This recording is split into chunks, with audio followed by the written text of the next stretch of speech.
On my end, all of a sudden it says you are live. So Tim, we're live. We are now streaming on our LinkedIn and YouTube, and this will live in the archive forever. So it's a live stream. Tim Otis, welcome to the show that I call Talking to Checkpoint and Ask Me Anything with the people who make the magic happen. So all of a sudden you're a wizard, according to me. Okay, man. Well, listen, let's get started. For those who will be watching the archive, and I'm just going to pull up the comments section so that when people jump in with comments and hellos, we'll talk to them. But let's get started with who is Tim Otis? Where are you dialing in from today, and what do you do at Checkpoint? Let's get that stuff over and done with. So I'm dialing in from Maryland, near Washington, D.C. I'm equidistant between Baltimore, Maryland, and Washington, D.C. If you make a little triangle, I'm in the other point of the triangle. Been at Checkpoint 14 years. Checkpoint acquired a network flight recorder where I used to work. Oh, wow. Yeah. Okay. In 2007. And I came over in research and development. I'm studying exploits, writing IPS protections. Was how I kind of joined Checkpoint. And then 7 years ago, I joined, for better or worse, it's actually good, I'm just making a joke, but I joined Dan Wiley's team, the incident response team, about 7 years ago. And we've gone from Dan and I to now 20 globally IR responders and analysts. We've got so much to talk about because I didn't know you were part of NFR. So I joined Checkpoint originally in 2008, and that was a big buzz, right? Because NFR was like the golden standard. Let me just say a quick hello to, I hope I'm pronouncing this okay, my friend. And you have to tell us where you're dialing in from. So is it Moad Yunus? Moad, I hope I'm doing your name justice, my friend. Hello back to you. Thank you for dialing in today. Do let us know where you're coming from and ask us anything. So Tim, I wanted to get into some exciting stuff, and the two things were from your LinkedIn profile, but now you mentioned NFR. I've got so much to talk to you about. But let's do the exciting stuff, because I just saw a four-legged fur ball walk behind you and curl up in a corner next to that amazing guitar. So let's just chat. Who's that guy sleeping next to you there? That's Pancho. Pancho's 12 years old. So he's every day in the office.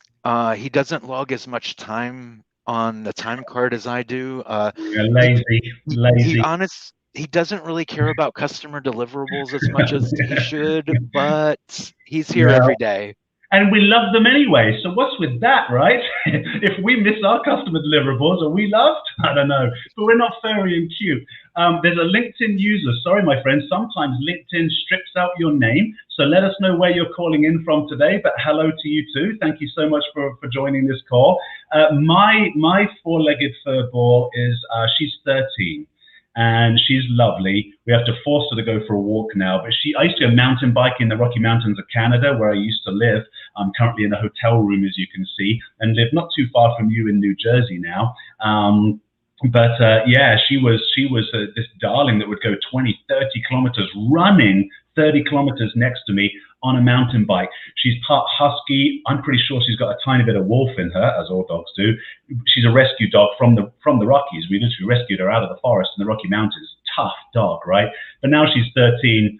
Yeah, she's chill, doesn't want to go anywhere. Lovely little animal. We're going to talk about that guitar as well in just a moment, but I do want to say hello to Samson. Samson, I love the name Samson. You know why? It's just like that's a tough man's name. So hello, Samson, calling in saying, hey, Timothy from South Africa. Thank you very much for joining us. This is an Ask Me Anything. And I've got Tim Otis, who is a team lead with our incident response team, also part of the network flight recorder team. So we're going to get into that in a second. But what about the guitar, Tim? Are you the player, or are you the guy like me that has a piano in the background but can only play chopsticks? No. So I started playing guitar in high school 30 plus years ago. We won't say exactly when, but yes, I started playing guitar in high school. I love guitar. I went to playing drums for about the last 25 years. And that's where, though, I've really played with bands, played with other people, is more interacting with others in the drum world. And then just recently, in the last 4 or so years, I've been playing guitar with another band too. But yeah, about 30 years guitar, 25 years drumming, and it is more than just that. It actually Yeah. does get played. Well, I imagine it's therapy for you, isn't it? Because if you're sitting in that chair in that blue room and you're dealing with you're in the incident response team, so you see some very serious stuff, you see nasty stuff, you have customers that are under a lot of pressure, people who are not happy. I imagine that's your creative freedom, isn't it? It's truly the one moment in time, and some people see this with puzzles or games or other things, but it is truly the one moment in time where my brain is 100% focused on playing Mm, music, and I mm, can forget about mm, the daily dramas. mm. So it really does allow me to, for me, I'm the kind of person that needs to think of something. My brain needs to be going on something. And that allows me to do my brain to go somewhere. It's a little bit physical, and I don't have to worry about work for that moment in time, that little Yeah. snippet. I know what you mean, man. And I want to say a quick hello to Akshay. Akshay, I hope I'm pronouncing that correctly for you, from Bangalore, India. This is an Ask Me Anything, Akshay, so by all means, jump in with any questions you have. Tim, it's interesting because I imagine your world is kind of similar to mine in as far as our working life. It's sometimes rare that we get into what I call flow.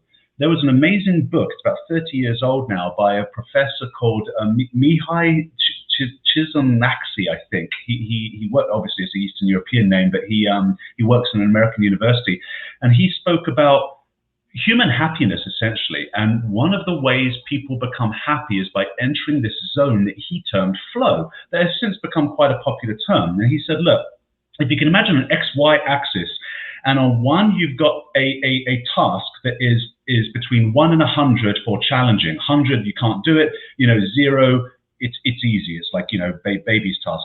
And on the other axis you've got skill level. Right? If you've got 100% on the skill level, you can hit 100% of the task, for example. But if your skill level doesn't match the task, right, then you have anxiety because you don't have enough skill to accomplish the goal. If your skill level is too great for the task, you have boredom. And there's a channel right in the middle of the 45-degree angle that he calls flow. When your skill level and the task are intertwined, then you're in that flow. Now, I bet you, as a musician, I'm describing something where you know how to play, and then all of a sudden, especially in percussion, because you're bringing the band together in percussion, right? You're the one, and everybody's in tune. 2 hours can just go by like that, right? Because you're in flow. Absolutely. In a blink Yeah, of an eye. Yes. yeah, That's a that's what I very cool mean. concept. I That's would what I love. mean by therapy, exactly. Because Yes. so for me, my therapy is I have it's called a hand pan. So as a percussionist, I don't know if you've seen these, but it's a take on a steel drum. They're tuned. Mine's tuned to D minor, and it's. I wish I could show it. Obviously, I'm not at home. I'm on the road working, but it's a steel drum that sits in your lap. It's tuned to D minor, which is a very soulful sound. I love it, right? I love music that I like to say can grab your heart and rip it out, right? And just hold it there for you to look at. Like I like that soulful beat, and it's beautiful. And I play it for that reason, to get into flow at the end of every day, kind of a meditation in a certain sense, because in technology, it's a lot of start, stop, right? So much. It's frustrating. It's a frustrating Yes. world. So we've got another LinkedIn user, I'm afraid. So LinkedIn has masked your name, my friend. That's in the setting there. But do let us know where you're dialing in from. Hello, and by all means, ask us questions, if not about music, but definitely about incident response.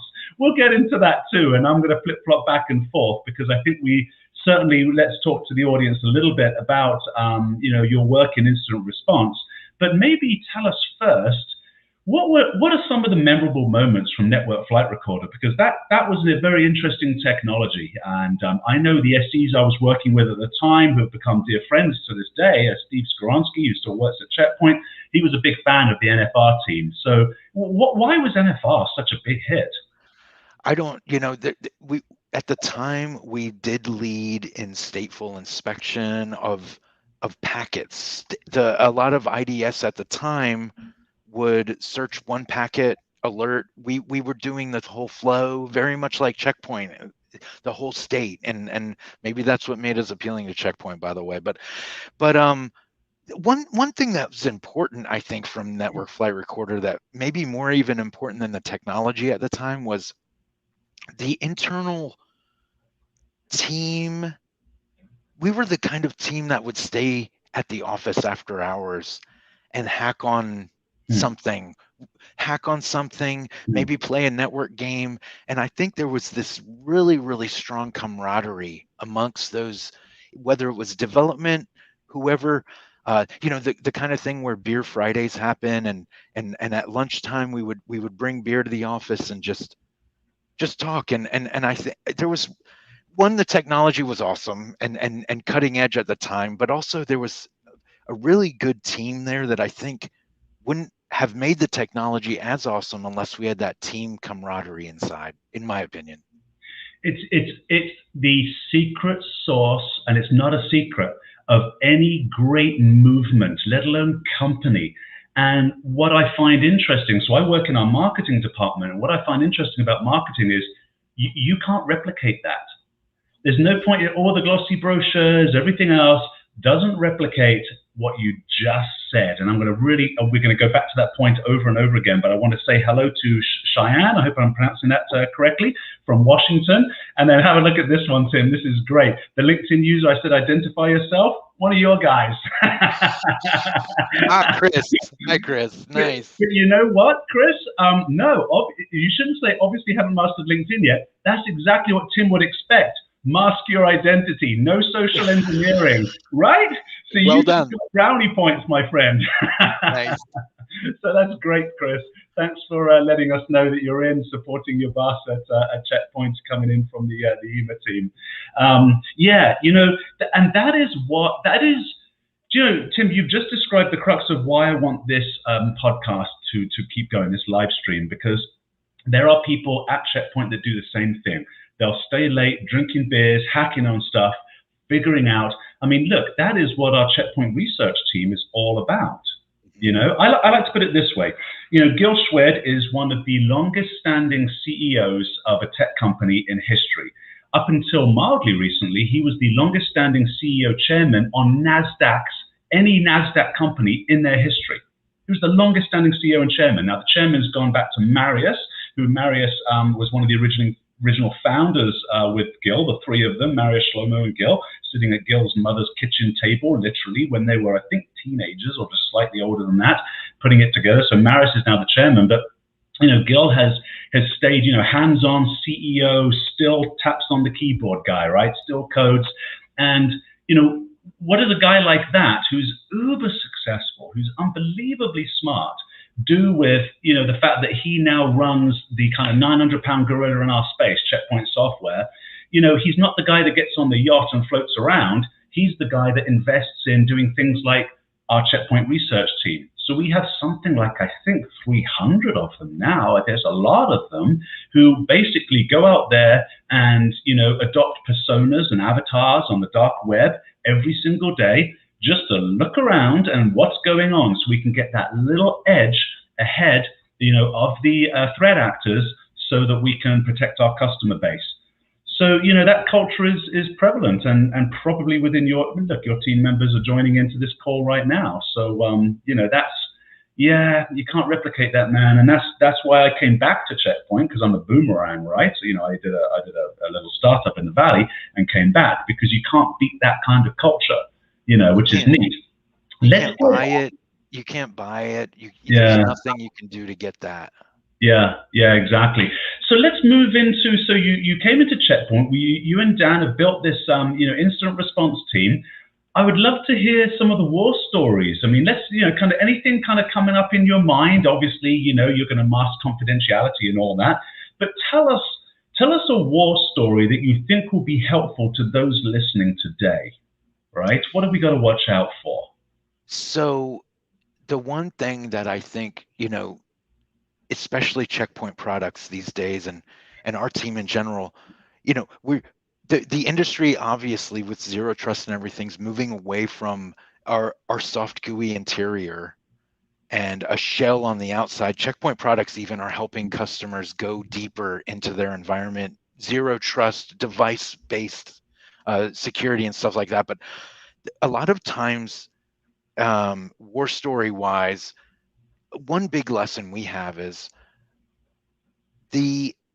once a threat actor gets into the environment, it's often off to the races inside. They can usually move very easily inside, compromise other things inside, and that's one thing that we almost always with right now ransomware is prevalent for us. It's the biggest kind of cases we work besides business email compromise, where the threat actors kind of fool people into wiring funds to a fraudulent account.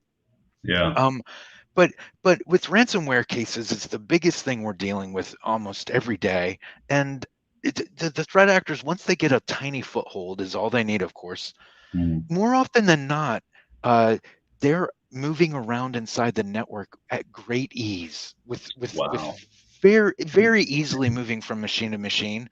They pop the one foothold, and typically, we've had cases with 2,000 machines ransomed, et cetera, even more. And rewinding that story is where we have the most fun, trying to tell how it happened, get the evidence together to tell how it happened. Every time that we find out another piece of that story, how did this happen? How did they get from A to B? How did they get from B to Z? All of those have a lesson. Each of those hops, the foothold, the lateral movement, the deploying of the ransomware, all of those things have a little lesson. And that's the biggest thing I think we can take away, is learning from those little lessons. Where do we need to increase security? How can our services help in a proactive manner? We have on the IR team, we have proactive customers and reactive customers. Most of our bread and butter is reaction. But we do talk to customers proactively to do incident response plans and policies and stuff like that. Those are where we take our lessons learned and say, you might want to think about this. Well, okay, so I want to get into some of those. Let me have a look, say hello to a gentleman dialing in from Cameroon. Thank you for joining us, Chikit Itain. I think I'm pronouncing that correctly. Thank you very much for joining us. So what are some of those lessons? Can we start from the beginning? Let's say you start from the beginning. Is it you're picking up the phone, and where do we go from there? And what are some of those little lessons along the way? So yeah, typically the phone rings on our end and the customer is in a bad way. Often it might this could theoretically be the worst day of their career. Yeah. You know what I mean? It's so empathy is very important, of course, to have empathy, but to do a fact finding is what we're doing. We want to find out how the threat actor got in, and rewinding every little piece of that story, having the customer tell us what's happening from their view, then grab maybe forensics evidence from the machines, all those kind of things. One big lesson almost everywhere, we saw it with SolarWinds over last Christmas. The whole industry saw it. We see it with ransomware all the time. Active Directory is often the weakest link. Really? And unfortunately, it ties all the stuff together. Yeah. It's the mesh for everyone. And we see service accounts for legacy databases that have to support old authentication. They are crackable. You can crack those passwords. Or a user like Tim username logged in checking their email gets compromised, either clicks a link, whatever happens. If that user is also a domain administrator and they're not practicing separation of privileges, where Tim is the account I would use to do email, and Tim_admin, I might log in and do domain changes. Anyway, if I'm using the Tim account to check my email and I get phished and I'm a domain administrator, that's it. Game over, pretty much. Yeah. So probably the first lesson then is separation of duties, reducing the threat landscape by making sure separate passwords. What can companies do about these legacy machines that cannot authenticate on 2FA and the more advanced security? Just dump them? I mean, It's so hard. You know, it's easy to ride the high horse of information security as a professional to walk in right. and say, you know, you Thank walk in and you. say, that shouldn't be that way. That's against best practices. You need MFA on this. This is bad. That's bad. Point fingers and have no solution. But Right. like to your question, what we have to recommend customers is if you can't patch up to date, there's stuff that you just can't patch. Yeah. Medical devices we can't patch without going through FDA again to get them approved and blah blah blah, right? So many things. We can't bring two-factor into our database application because it's legacy, and we just have these old tables we have to support. All of those things. Isolate as much as possible those systems. If Mm. we can't patch a box, but we can totally segment it from the rest of the network, that could be good enough. Just Okay. as much as we can limit the exposure of that thing, we want to. So it sounds like a sort of a secondary lesson is, isolation, right, of devices that cannot be patched, limiting access to them, these kinds of things. I want to say I'm so excited about this one. I want to say hello to somebody that's, I'm going to go for it. I'm going to try and pronounce this. Hello, I'm going to go with Thango. Listen, I hope I'm doing that one justice, and you'll have, I don't even know where this is. Lesotho, LS. Please let me know where that is, because that is awesome, and I love travel and international culture. So I hope I pronounced your name correctly. Yeah. So okay, lesson number 2 then, especially in the medical world. Look, I've got a bit of a heartbeat for the medical community. A couple of years of my undergraduate work was actually in sport medicine before I sort of saw the light and realized that I'm not that smart and went into English. but I was an athlete at the time. So so I've got a heart for the medical community, but as you've just pointed out, we can't patch those devices. And I'm so pleased that you've sort of fallen on our sword in the industry to say it's so easy for us to say, oh, that's against best practices and therefore it's your fault. Well, guess what? Those best practices don't include, these specialty devices, and there are billions of them. There are billions of them. Yeah. There is not, I don't think, one perfect network we've seen. I know you've seen networks. I've seen networks. Everyone on our team has seen networks.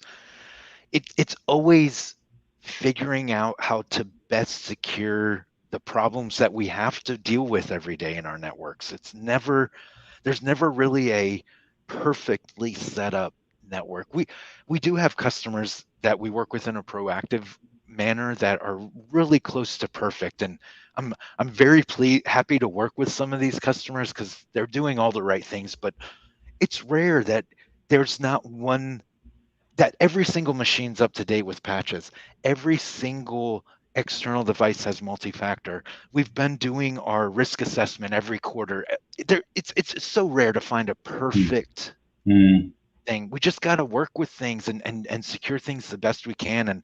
And like that solution we just talked about, if we can't patch it, we isolate it. And then, yeah, all those things.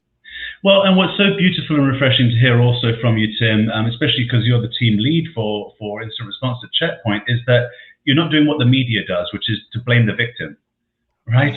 Because it's like these people are already hurt. As you just said, this is likely one of the worst days in their career. Now, I'm going to go with the last name here. Mr. Lifo is greatly amused by my, that's awesome, man. Small country located inside South Africa. I didn't know that. That's wonderful. So I'll be looking at a map right after this show. I'm learning about music and animals and geography here today. Awesome. It is awesome. Yeah, that's great. Thanks for dialing in, Mr. Lifo. Please, by all means, ask us questions, and I hope this conversation is helpful for you. Let's talk a little bit about then, the part of your work that is the preemptive, because if people are doing, vulnerability assessments, and look, the big four, the Deloittes of this world, charge a lot of money for that kind of stuff, and yet still, it seems we're far from home, shall we say? I mean, it's not easy. I get that, But and one of the things I rarely see, look, as a marketing guy, in an instant response plan is a statement to the press. Most people go, oh yeah, I don't think of that one, right? Because it's like you don't want to be creating a statement to the press while you're under duress. You need to pre-plan that with your legal counsel and all the other people so you don't say something foolish. So that's my little tip of the day. What about you, Tim? What are some of the golden nuggets in preparation for people when they're doing their planning? Yeah, knowing the stakeholders is the biggest thing. Oh, even before that, you may want to print your incident response plan on paper, because when right, when thank you. you're when you're suffering a DDoS attack and you can't get to your server, or it's been encrypted with ransomware, or it's compromised and unplugged from the network, and you can't access your IR plan, what do you do? So anyway, step one, Right. maybe print that thing out and have it in a binder next to you. But knowing stakeholders, like you just mentioned, a great thing. Legal is often the biggest ally when we're in the face of a real event, because what do we say publicly? And PR is also in this boat. Yeah. What are we saying publicly? We don't want to reveal anything. We want if we're issuing something, the customer likely wants the press to know they're aware, but not reveal any details. It's a delicate tightrope. So Yeah. talking, even just this conversation of having this conversation with your enterprise's legal and PR on the front end is so important. We do this with tabletop drills on incident response team, where we do different tabletop scenarios where we'll talk just to the C-suite, and talk about policies, like very much like this. What do we do? What do we say to the press? Or we do tabletops with technical teams where we look at packet captures and talk more about technical bits and bytes. But anyway, how do we deal with the press? What do we want to say? What is our legal stance in the face of ransomware? Do we even want to consider paying? If we are going to consider paying, do we want to have Bitcoin wallets ready and all those things? Do we need to is our cyber insurance up to date? Do we need to talk to a cyber insurance company? And then delving from there into a little bit more technical, do we have our backups offline? To that point, backups that are online, NAS, everyone's got a NAS. I have a NAS in my basement. I mean, even the home user can have a NAS now. It's awesome, but it's connected right now to the network. If a threat actor got in here, they could encrypt that thing, and I wouldn't be able to restore. So as much as we hated DAT tapes or offline backup devices, unplugging a backup device from the network is crucial these days. Just in that event, when we see ransomware threat actors get into the network, they want to, when they're doing a recon phase, they're dwelling in the environment, doing reconnaissance, they want to identify backups and encrypt those first so that you can't restore or recover. But yeah, back to where you were asking, stakeholders, having those conversations internally about how do we respond, what's our strategy. It's eye-opening to sit into those sessions with the C-suite and hear them discuss what do they want to do inside their enterprise, what are they legally not allowed to do or can do, those kind of things. It's fascinating, but having those conversations ahead of time, very important. Yeah, exactly, because you don't want to make decisions under duress. That's the big thing.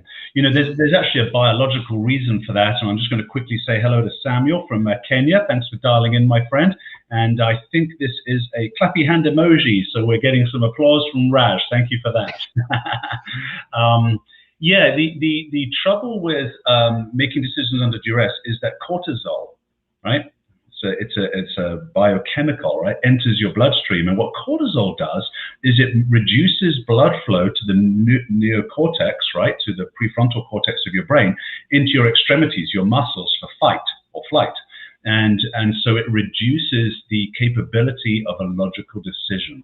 This is why when people under duress make silly decisions, so so you being prepared in advance, having that set up. That was interesting. I didn't think about the Bitcoin wallet, because you also might want to decide, do we want to pay the ransom? And that's the question for when you're not under duress.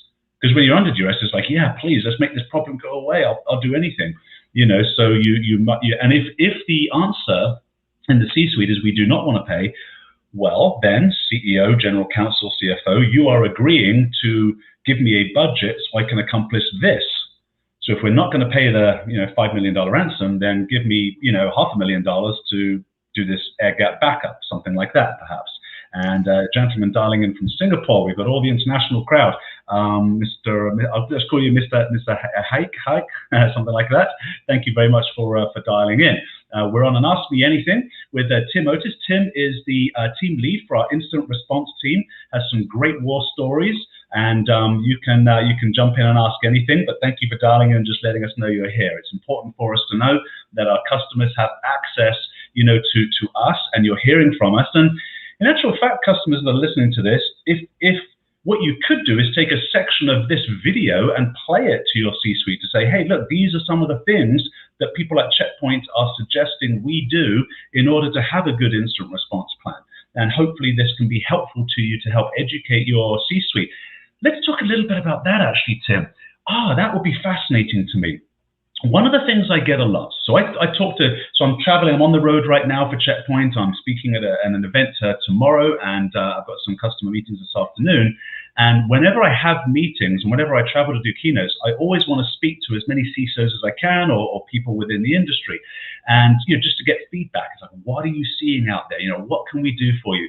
The biggest stress, almost every CISO says to me is, I'm stressed that my users are going to click on something. That's the thing that's keeping me awake at night. They're going to click on something that's going to compromise me on something I haven't thought about. How can you help, Eddie, with education? And so this brings us into a dialogue about the fact that really, see, we live in this industry, Tim. So now you're a demigod, and I'm a mere mortal, my friend, because as I say, I switched from studying sport med to English. I'm a gadget geek. So I'm kind of I'm an imposter in the world of cybersecurity, because I'm not nearly as engineering as you are, but I'm a gadget geek. I love my gadgets, right? So I can get the conversation, but most people, they're not in this world, and we forget that. And you think about the average CEO, not of a tech company, not of like Facebook or something, they get technology, but the majority of other CEOs, well, they studied BizCom, right? And they studied economics, and they probably got an MBA. They don't even know what stateful inspection is. And so getting the CISO to speak to the board or to the C-suite about cybersecurity, I think, is a big challenge. What are your thoughts on that, and how can we help people with communicating the complex subject matter of cybersecurity to the layperson? It is so difficult. You mentioned earlier budget, and I had this thought that came into the head.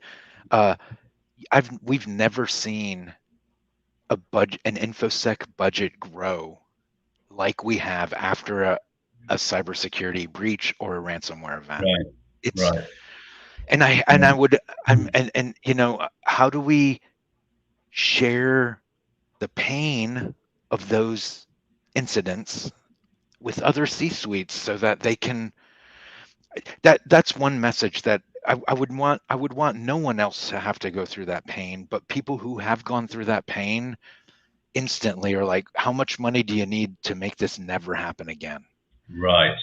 It's a tough message to communicate, because then we're right on the edge of FUD, right? Fear, uncertainty, and doubt, which we get accused of a lot in our industry. So managing those things is got to be careful. The best thing we can do is, I think, is if a vendor tells me I need something, I'll think about it. But when a peer tells me I need something, that's when I'll go home and think about it. And in my night, I'll think about it on the weekend, right? I kind of wonder if our most valuable tool to share this message is the people who've experienced these things in the past, not a vendor, but a peer if they could. And the one Great. thing that we're seeing, and it's unfortunate that it's in the news, but it's helping us in this regard, that it's in the news. We can refer to, I'm not telling you necessarily FUD. We're not here to talk about FUD, but you can read about this incident report that happened. We can read about what happened with SolarWinds over Christmas. We can read almost to the point of the bits and bytes, what file was dropped on the box, and even those kind of details to help us understand how kind of vast this problem is. It's very challenging. Like you said, being a Checkpoint employee, and to not sound like Chicken Little, the sky is falling, or fear, uncertainty, and doubt all the time, but raise awareness of these things. How do we, and then, so that's how do we get the message across? And then what you mentioned, CISOs being kept up at night about, how do the, we need employees to be suspicious of things, and more suspicious of things, of clicking links, seeing fishes, double hovering over that link to see if it's actually going to the domain that the hypertext link says. All those things. How do we, it's so phishing awareness, I think, is very helpful. Awareness of the threats is how we're gonna, I think, share this. But I'm so glad you brought up FUD. We can't step over that edge. It's not like a spaceship's gonna come down and hack our network, but we need to staying in the realm of reality, but communicating that these are real threats. Like our hotline's here for a reason. We have 20 people globally, grown from 2 in 7 years because of the volume of work that we do, unfortunately. Yeah, that's right. And, let me just call in one of our friends from Trinidad and Tobago. Thank you very much for Arvind for dialing in. And clearly you've been listening since the beginning, because the island where the steel pan drum originated. Didn't actually know that, Trinidad and Tobago. Very cool. I knew it was somewhere in the Caribbean area right there. So that's neat. I am the beneficiary of the intellectual property that you in Trinidad and Tobago created for me. So thank you. There you go. I have a debt of gratitude to people who have invented amazing stuff in the past, because now I get to participate in it. So thanks, Arvind. You mentioned something at the beginning of the call, Tim. So, and I wanted to ask about this because I didn't understand it personally. So you said something like this. Since we're moving to a zero, and my words, not yours, since we're moving to a zero trust model, we're kind of moving away from the GUI a little bit. Did I understand that correctly? That the GUI, what do you mean by that? So that was the soft GUI center is what I meant of the, not graphical user interface. Well, the industry is going to APIs, but no. That was more about the soft GUI center of the traditional perimeter. I have a moat, a castle drawbridge, and a moat, and everything on this side of it. We can do whatever on the inside. Right.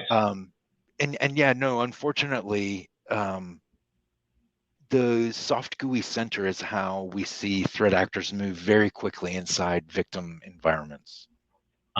So the zero trust model is basically saying we're going to put perimeters around everything on the inside. So in actual fact, there isn't one gigantic perimeter. And then you mentioned, well, the industry's going to API. When I said GUI, as in graphical user interface, what were you connecting there?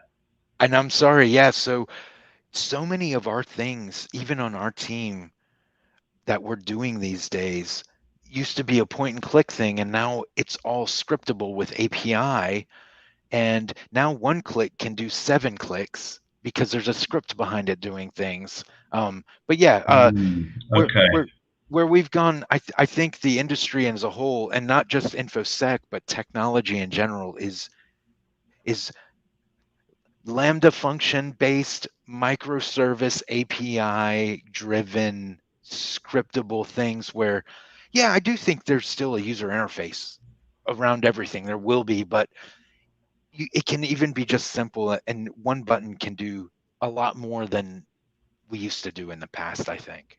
Okay, and why is the industry I mean, why are we going to this? I mean, I know what the APIs roughly do, but why is that so different now? Is it because the programs that are interfacing with our non-perimeter based network now have sort of a direct line to individual programs? Is that why are we moving in this direction? Like, what's happening? Why is this so important?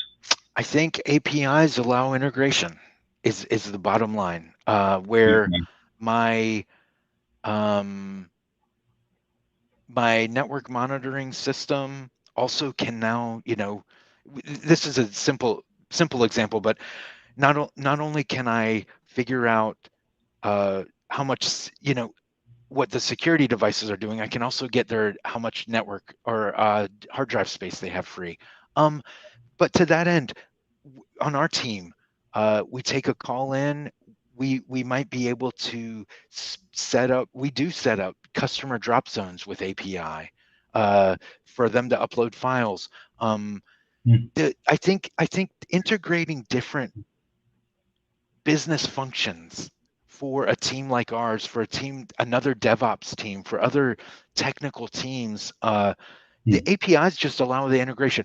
I want to do this one little thing from that service over there, so I can do it via a HTTP request, and boom, I'm getting the data, I'm doing my stuff with it. I really think the integrations are what's driving our API lifestyle. Okay, integration. Do you think that will have something to do with, now I'm going to really change directions, or maybe not, if this is not a thing that you think is relevant, blockchain? So do you think that, is blockchain going to save the day? Is this the big thing that is, because surely if we integrated with, I think I'm going to get this right, but I'm not sure because everybody's speculating on blockchain right now. I still don't really know what it is. So I shouldn't be talking about it, but no one really knows. So if I've got it right, surely we could interface with third-party vendors in a blockchain, which would therefore be inherently secure because all these computers have arrived at the same algorithmic conclusion. There's no way to hack it unless you want to take down every one of these computers. Have I understood that right? Do you think there's a future for us in blockchain? Is this going to be helpful? Where are we going? It's curious. There's so many things to think about. I think there's things like copyright integrity, digital copyright integrity that I think blockchain could be very useful for. In a musician kind of world, the copyright of a music file. Right. I think that kind of thing could work. I think there are some companies that are leveraging some of those technologies for intelligence sharing. Putting intelligence into a blockchain style methodology, and I think there's validity that you can get from that. That's kind of neat. But at the same time, a lot of people are throwing the kitchen sink at blockchain and hoping it will solve all the world's problems, and I'm not sure that it will. Okay, yeah. It's probably more going to be on the Ethereum network, a smart contract just to basically cut out a lot of the people, which is kind of what the internet did. I remember when I was teaching English back when the internet was being birthed. And, at first, as an English teacher, this was a lot of years ago, obviously, before I got into this industry, at first I thought, oh, this is the Renaissance 2.0, right? This is Johann Gutenberg's 1440 printing press. The whole world now has access to knowledge. Within 10 years, we'll be so well educated and we'll have world peace.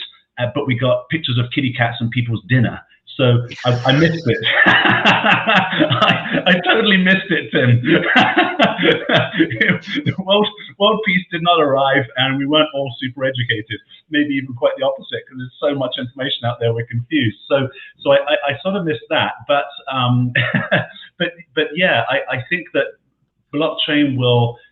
Yeah, you nailed it. In the music industry, in the literature industry, if I want to prove authenticity of a document, or oh yeah, that's right, I'll use blockchain. And then when the internet first really took place, when I'd entered into the business world, we all thought that, this is going to be a tool that will, and enhance our capabilities.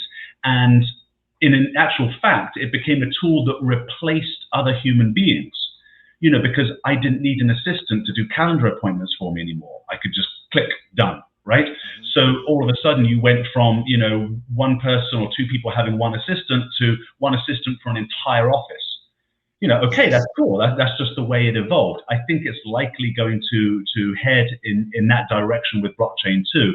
It will replace all the human beings that looked in things, verified, and clicked accept.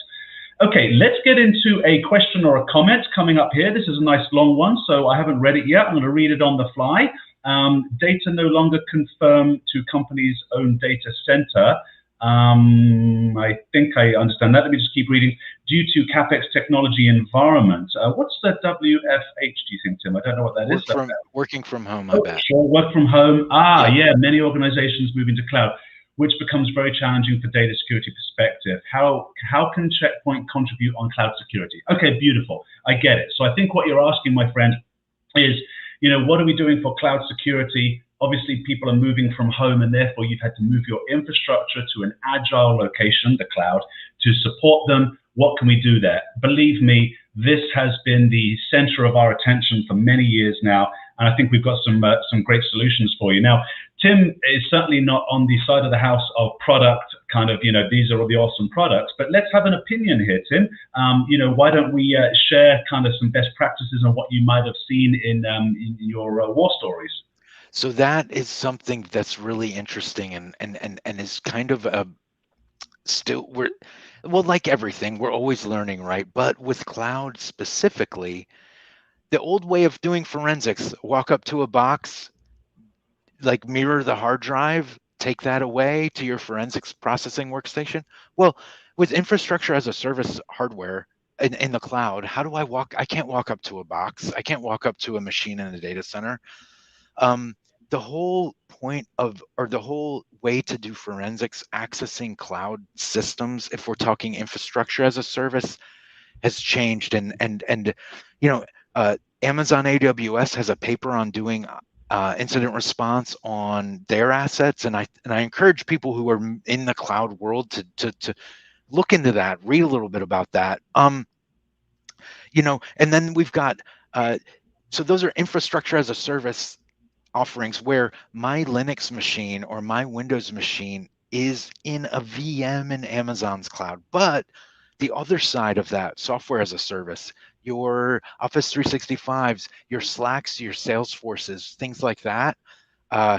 Also, there's a whole wealth of how do we do incident response there? How can we make sure we're getting all the right logs? How can we make sure that our logs aren't being deleted in 24 hours? Because if the incident's discovered 72 hours later, we want to roll the clock backwards and see what was going on. So talking about logging ahead of time, how much log retention we're keeping on our cloud stuff, really important to understand.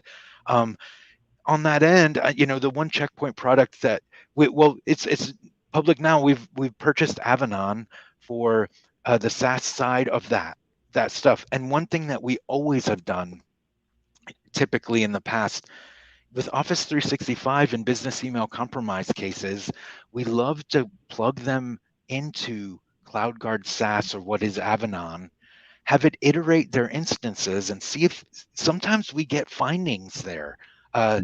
Things like impossible login. I'm sorry, it's called impossible geo login, where if you're logging in from Jersey and in 30 minutes you log in from a geo of Germany, they're going to say, wait a minute, how did that person travel so quickly over there? And things like that. We get telemetry like that from the CloudGuard SaaS or Avanan side of our product suite, and it's really helped us in the past when we're doing investigations. Not only the securing of it, but helping us get more details about what occurred. So log retention, I would say, for cloud is really important for IR. Very important to understand you're keeping your logs long enough. And then the understanding that anyone can knock on those doors. You don't necessarily have the ability to secure them as they were in your data center. And then rewinding to where we started this part of the conversation, infrastructure as a service, you can install network devices virtually in front of your other infrastructure as a service assets. So a checkpoint firewall in front of your Amazon cloud instances doesn't hurt, right? And you can actually maybe tie a VPN back to your data center and those kind of things. So it's a mind shift, but some of all the principles of where we've been for the 40 years InfoSec's been around and 25 years I've been in the industry, they're pretty much the same principles fundamentally. The widgets change, but pretty much the same fundamentals. Right. And what I would say, Mr. Hake, I think I'm pronouncing that correctly, is just quickly go to checkpoint.com and look for the word harmony. Oddly, we call it harmony, but that's a product set that will help you with your working from home, your cloud environments, these kinds of things. So harmony. Just go have a look for that on the Checkpoint site. And then there's a little chat bot. You can just jump straight in and talk to a human right there. You can always find me. I'm on the sales and marketing side of the house, and I've got an unusual name, Edwin Eddie Doyle on LinkedIn. I should be the only one that pops up, or just put Edwin Eddie Doyle in Manhattan. I'm the only one that pops up. There we are. So that's all we can really. That should be fine. We can leave that at that. Well, I tell you, so we've got a couple of minutes left, and Tim, I'm really grateful to you, man. This was fantastic. I want to end on a note of what is the favorite tune you like to play on that guitar of yours? What's your favorite thing that you'll play? Like, oh my goodness! What music are you into? So I grew up on punk rock. Nice. That's where I cut my teeth. And do you know Billy Idol is still? I read in the newspaper just this morning over breakfast. He's still touring. God bless him, right? Yeah. He's older than 70 now, right?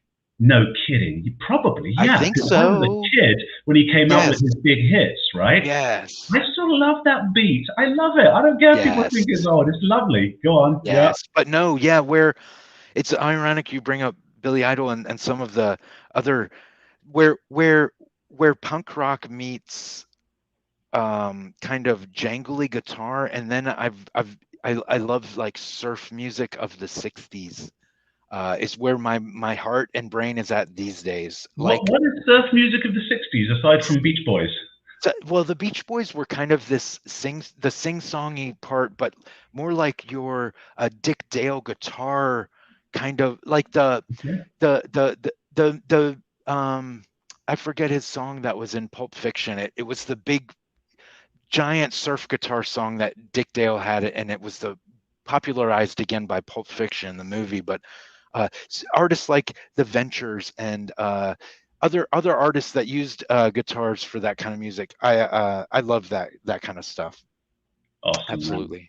I'm happy. I'm a child of the 80s. I'm stuck in the 80s, and now I've decided I'm okay being there. It's not that bad of a place. Spandau Ballet, Duran Duran. I can't take it enough of it. Now you just said my favorite band. The first cassette that I ever brought was Seven and the Ragged Tiger, Duran Duran. Probably my all-time favorite band. I have more 12-inch vinyls in my basement of Duran Duran probably than anyone else. My daughter just bought me a vinyl for Christmas last year, and so I've been slowly picking them back up again, and I just think the crackle of the music, it's just bringing me back. Of course, they think I'm nuts, right? But I just love it. I think it's fantastic. Tim, thank you so much for being on this show with me today. Ladies and gentlemen from the audience, thank you for the thumbs up and the feedback, and for dialing in. 12 noon Eastern every Monday, talking to Checkpoint and Ask Me Anything. We look forward to talking to you all again. Thank you